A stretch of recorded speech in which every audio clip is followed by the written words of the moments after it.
وہ ایک بچہ آیا نا اپنی ماں کے لیے لباس لینے کے لیے، اور پہلے وہ گیا اپنے چچا کے پاس، اس کی ماں بیوہ تھی اور اس کا لباس پھٹ گیا تھا، اور وہ اپنے چچا کے پاس گیا تو اس نے دتکار دیا۔ ماں نے اس کو روکا تھا بیٹا نہ جانا، لیکن اس نے کہا کہ تیرے بدن کے اوپر جو لباس ہے وہ بھی پھٹ گیا اور جگہ جگہ سے جسم جھلک رہا ہے، تو میں اپنے چچا سے آپ کے لیے لباس لے کے آتا ہوں۔ پھر جو رویہ اس نے اختیار کیا تو واپس روتا ہوا آ رہا تھا، تو کسی نے راستے نے پوچھا کہ کیا ماجرا ہوا؟ اس نے کہا چچا کے پاس گیا تھا ماں کے لیے لباس لینے، اس نے تو لا کے بھیج دیا۔ اللہ اکبر۔ تو اس نے کہا کہ جا سین حرم میں محمد نام کا ایک شخص بیٹھا ہوا ہے، اگر تو اپنا دکھڑا اس کے سامنے پیش کرے تو وہ امید ہے تمہیں رد نہیں کریں گے، لیکن سن لے ان کا دین کوئی اور ہے۔ اللہ اکبر۔ اپنے ماں کے پاس آیا تو ماں کو کہا کہ چچا نے تو لا کے بھیج دیا، لیکن آپ کی حالت مجھ سے دیکھی نہیں جا رہی۔ بچہ ابھی شعور کی منزلوں میں قدم رکھ رہا تھا، پہلے بہت چھوٹا تھا، اب اس کے اندر ایک جذبات تھے بچے کے اندر۔ تو ماں نے کہا کہ بیٹا نہیں، ان کے پاس نہیں جانا، سنا ہے کہ جو ان سے ملے دین دھرم چھین لیتے ہیں اس کا۔ اللہ اکبر۔ تو حضور علیہ الصلوۃ والسلام کے پاس جانے سے ماں روکنے لگی، لیکن بچے نے کہا کہ امی میں پکا رہوں گا، بتوں کا وفادار رہوں گا، تم اس ٹینشن کو، اس پریشانی کو چھوڑ دو۔ اور حضور کی خدمت میں حاضر ہوا۔ حضور صحن حرم میں چادر اوڑے بیٹھے ہوئے تھے، اور جا کے کہنے لگا میں پہلے بات آپ سے کر لیتا ہوں، آپ کا دین میں نے قبول نہیں کرنا۔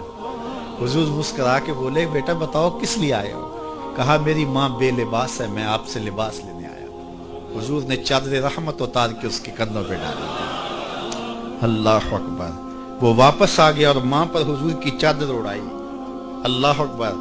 اور ماں نے کہا کہ بیٹے اس نے اپنا دین تو نہیں تجھے دیا؟ کہا نہ، میں نے پہلے کہہ دیا تھا تیرے دین نہیں مانوں گا۔ ماں کہنے لگی پتر اس کا دین ماننا چاہیے، یہ جس نے رحمت کی چادر ہمارے سر پہ ڈال دی۔ اللہ اکبر۔ تیری تک کے ادامہ میں مرید ہو گئے۔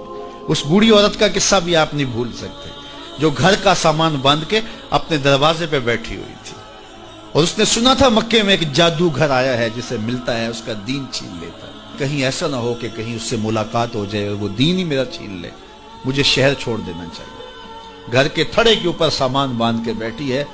حضور بھی گزرے، اس نے دیکھا تو کہا بھتیجے یہ سامان میرے سر پہ رکھ دے۔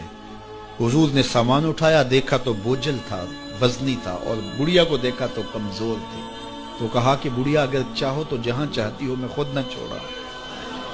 اس نے کہا اس سے بڑی مہربانی کیا ہوگی؟ حضور نے سامان اٹھایا ہوا ہے اور بڑھیا سے باتیں بھی کرتے جا رہے ہیں۔ تو بڑھیا کو کہا کیوں جا رہی ہے؟ اس نے کہا کہ سنا ہے یہاں ایک جادوگر ہے جو لوگوں کا دھرم لوٹ لیتا ہے، لوگوں کا دین لوٹ لیتا ہے۔ میں نے ساری زندگی بتوں سے وفا کی، میرے آباء و اجداد نے بتوں سے وفا کی ہے، میں چاہتی ہوں دین اجداد ہاتھ سے چھوٹ نہ جائے، آخر اس شہر میں رہتی ہوں کہیں مل نہ جائے۔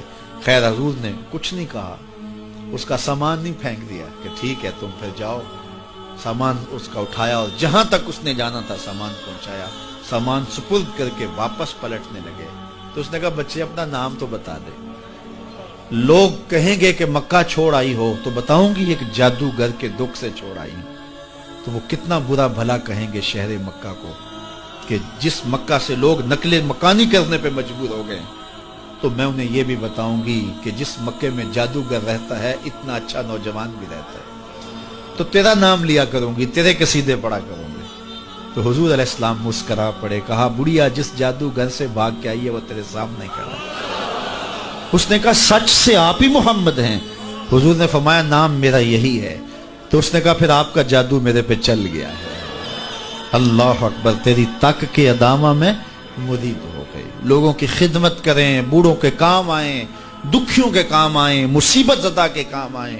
حضور یتیم ہو کے یتیم پرور تھے، لاچاروں کی مدد کرتے، لوگوں کے گھروں میں پانی بھر کے دے دیتے، اور دکھیوں کے کام آ جاتے اور مصیبت زدوں کے کام آ جاتے۔